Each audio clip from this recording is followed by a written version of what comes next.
So now we're on the back of our probability note sheet, and we are talking about independent and dependent events. So this really has to do when they're asking you for the probability of more than one thing happening.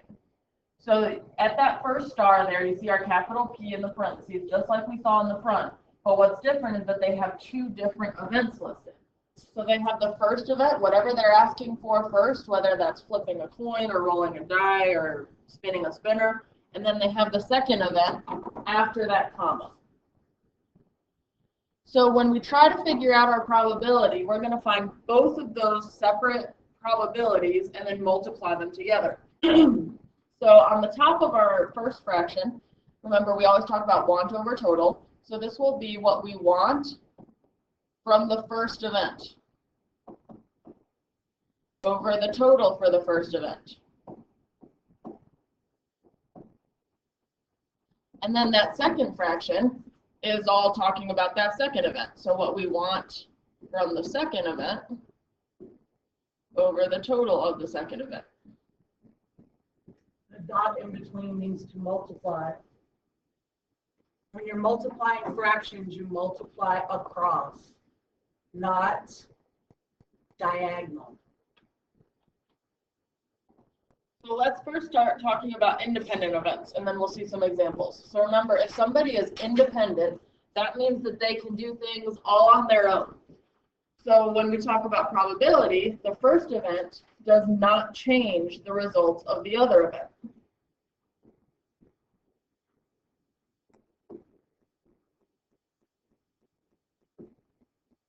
So some examples or clues that you might see the word replace. You might see the word put back. Those are all clues that we might be working with independent events. Also, you can talk about spinners and dice, because when you spin a spinner, it doesn't change what you can get next. Those are all different events. They are separate from each other. Same thing with rolling a dice. So let's look at this spinner for our first example. We're looking for the probability of spinning a 3 and then a 2. So let's just focus on the probability of getting a 3. Well, I see that there's 1, 2, 3 threes. So that's how many ways I can get what I want on that first event. And my total, if I count out all those different sections of my spinner, I've got 8 sections. Now let's look for the number 2. So I've got 1, 2 here, 1, 2 here. There's another 2. So my other fraction, my other probability for that second event is, again, 3 ways to get what I want over 8 total sections. So when I multiply straight across, 3 times 3 is 9, and 8 times 8 is 64. And remember, you do want to simplify if you can, but that one is already completed. Let's do one more example with the spinner. This time I'm going to look for a 1 first. So I see that I've got 2 sections that are a 1 over 8 total. And then back to that spinning a 2, I already know that there are 3 sections out of the 8. So when I multiply straight across, 2 times 3 is 6. 8 times 8 is 64. And when you simplify that, you're going to get 3 over 32. Now let's look at this bag of marbles here. So this is this clear plastic bag so I can see what's inside it. And it says for these problems, we're going to replace the first marble after picking it out. So that's very, very important that we're talking about replacing those marbles, because that means that when I reach my hand back in for the second marble, I still have all the same marbles to choose from. So first, let's go ahead and try to find the black marbles. Well, I see that I've got 1, 2, 3, 4 black marbles out of a total of, it looks like 10 marbles in that bag. And then when I take out that black marble, and I have 4/10 of a chance of getting it, I see that it's black, and then I put it back into the bag. So I still have 10 marbles to choose from for that second marble. For that second one, I'm looking for only white. So if I count out those white marbles, again, there's 4 white ones as well. So when I multiply straight across, I've got 16 over 100, and that simplifies to 4/25.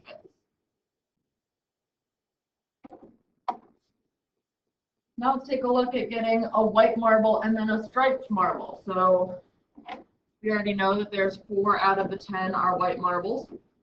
And when I take out that white marble, look at it, and then put it back into the bag, I've still got 10 to choose from, and 2 of those are striped marbles. So when I multiply straight across, that's 8 over 100, which simplifies to 2 over 25. So these are all examples of independent events. What I got that first time did not change what I could get the second time. Now let's take a look at dependent events. So this is different because the first event does change. So it changes the results of the other event. So some clues that you might see are do not replace,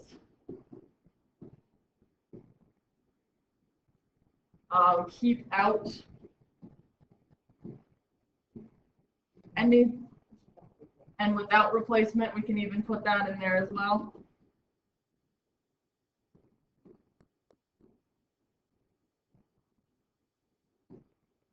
Those are all clues that we're working with dependent events.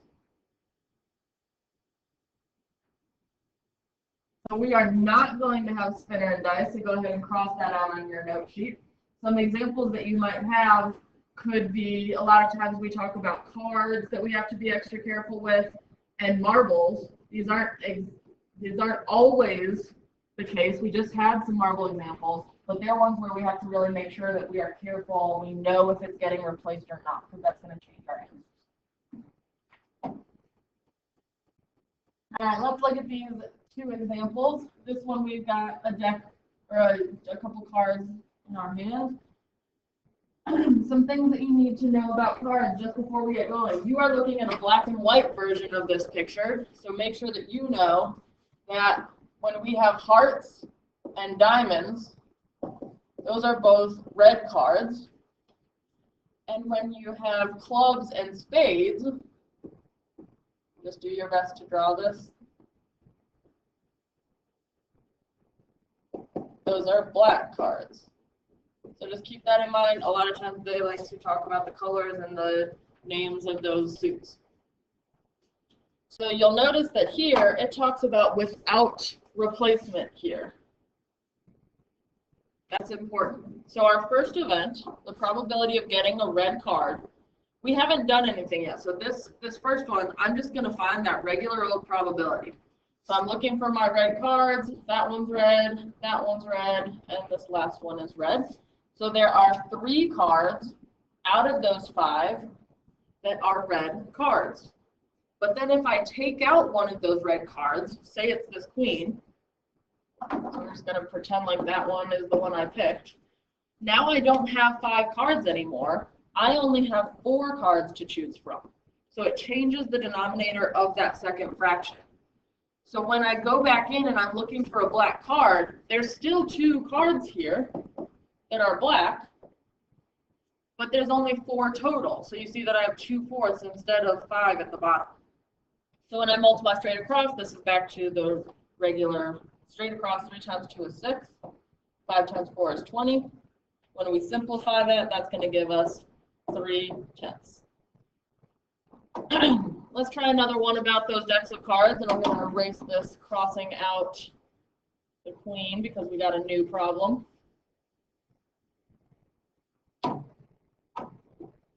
So now I'm looking for a 10, and I've got only this one 10 here. There's 1 out of those 5 cards I'm holding that is a 10. And if I pick out that 10, so that one's not there anymore, again, I only have 4 cards to choose from, and I'm going to look for the even cards. But this kind of is a little bit tricky because even though that 10 is even, that one has gotten picked out. So I can't count it. So out of those 4 cards that are left, I'm looking for the even ones. Well, 6 is even, and 8 is even. Queen is a face card, so we're not going to count that. So I've got 2 even cards out of those 4. And when I multiply straight across and I get 2 over 20, that simplifies to 1 over 10.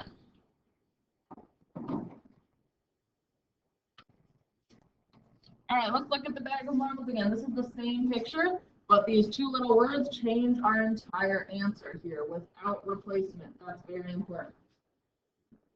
So let's just look at the probability of getting a black marble first.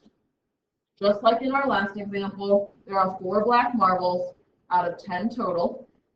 But if I take out one of those black marbles, I don't have 10 to choose from anymore. I only have 9.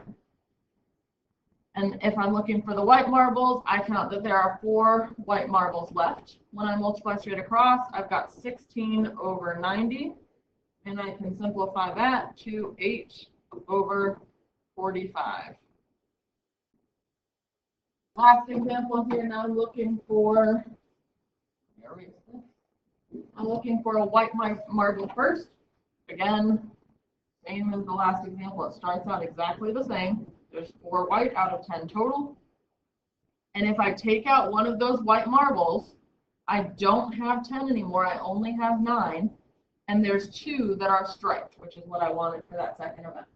So when I multiply straight across, I've got 8 over 90. And that simplifies to 4 over 45.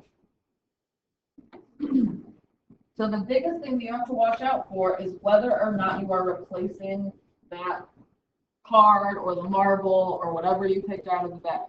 Because once you take it out and leave it out, then that's going to change your second fraction.